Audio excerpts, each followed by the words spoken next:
Well, hello there. How is everyone? I hope you're all well. You beautiful, beautiful, amazing people. You are looking absolutely amazing, by the way. I was only going to do one video today. I had a lot to do, but I thought, you know what, I'm going to just jump on and do this quick video because it's in response to a few emails and a few comments, and I'm sure when I start talking about it, you'll understand exactly where I'm coming from. And it's about the term Occam's razor.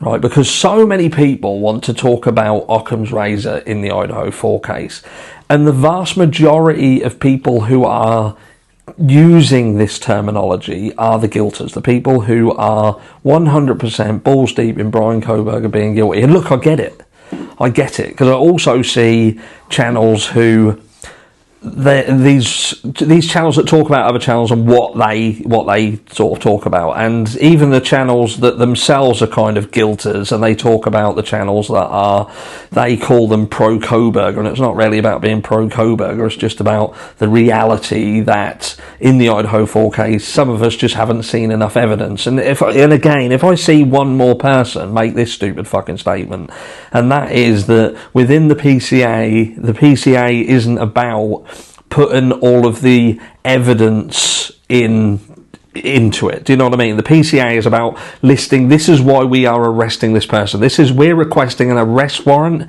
and this is why we're requesting it. But no, I'm quite aware that within the PCA there should be more evidence to back up why they're arresting this person. But I can also tell you that in the PCA will generally be the bulk of it.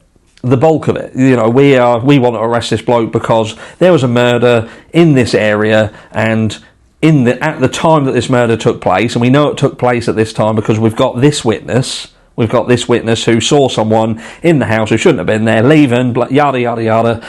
This person's car was in the area. Do you know what I mean? And then what they have to do is they have to, in the trial, back up what they've stated, okay? And obviously discuss. So for people who say I don't know how the law works, I do know how the law works. I'm quite, I know exactly how the law works. And I will address this as well. The people who turn around and says that people who are pro Kohberger, are they thick when there's 51 terabytes of evidence against Bryan Kohberger? And I call this out now. No, if you are sitting there right now watching this video and you are someone who feels that there is 51 terabytes of evidence against Bryan Kohberger, you, my friend, are a fucking idiot and shouldn't even be allowed out of your house on your own. Okay, 51 terabytes of evidence, 51 terabytes of everything. So that is when law enforcement go out and they grab all of the CCTV off of all of the residences, all of the shops, all of everything in the area, and the outer extremities of that area as well. They grab everything, and then they put it all together, and then they send it to someone and say, right, so we have got 20... or let's say they've got 10 gigabytes of ring camera footage and doorbell camera footage. That doesn't mean that they've got 10 gigabytes or 20 gigabytes of evidence against someone. That is what they've collected in as evidence. Okay? So if they take 10,000 photographs, that is not 10,000 photographs that prove someone did the crime. That's 10,000 photographs that were taken around this crime. So of the crime scene, of the externals to the property, so on and so forth, where cameras are pointing. They might do pictures of where cameras are situated, so later on they can show, look, this camera was able to see this, you can see. Do you know what I mean? That's where the 51 terabytes come from, you fucking moron. Anyway, I digress. So, with respect of Occam's razor, this is the issue. Occam's razor is about the most simplest thing. When you look at something, usually what the case may be or is what it actually looks like. So when you look at something, you think, you know what? The most simple story here is that this person did it. So when someone says that they are pro guilt of Kohberger and this is about Occam's razor, I want to ask you what you fucking mean by that. What you're actually saying that you mean when you say Occam's razor. What you're saying is Occam's razor based on the evidence that you have seen that has not been proven. Now, if you factor in what we actually know and is factual, then what is Occam's razor? Because you have two scenarios. You have a scenario that says that in one, and we have seen this, we have heard this footage of the two girls, Maddie and Kaylee, having a discussion where that discussion seems to be talking about cause and effect. What did you tell somebody? I told that someone this. They're going to get you for that.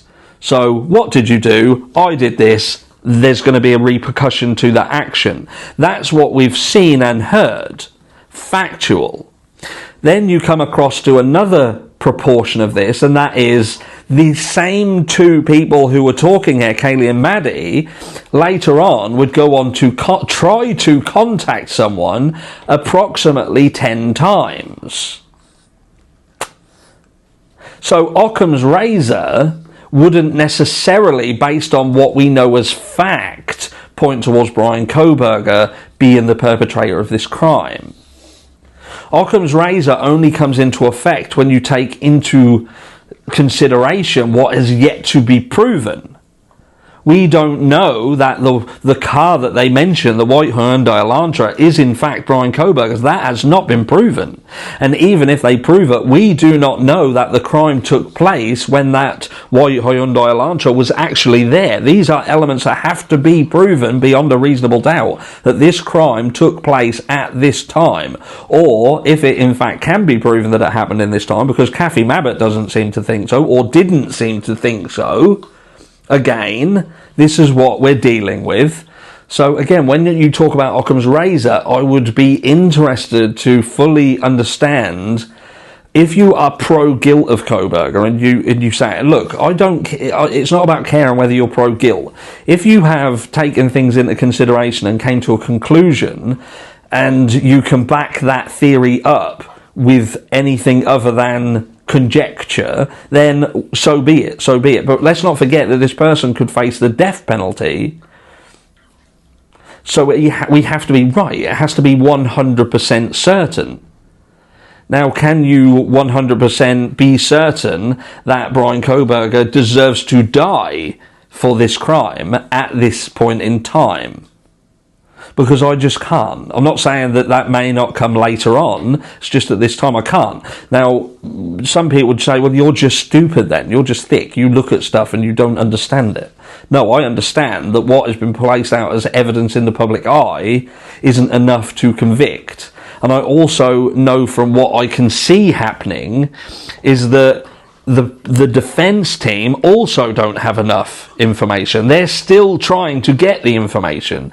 And as of the last court hearing, we're still trying to request information that would satisfy the question as to how they were in the position they were in then. Now, maybe this is just clever politics, and Ann Taylor is just trying to sow a seed of doubt into the public arena because she knows that may then perpetuate a conspiracy theory kind of mentality around the crime, which already exists, and I'm sure she knows that. But again, this Occam's razor, I do not understand.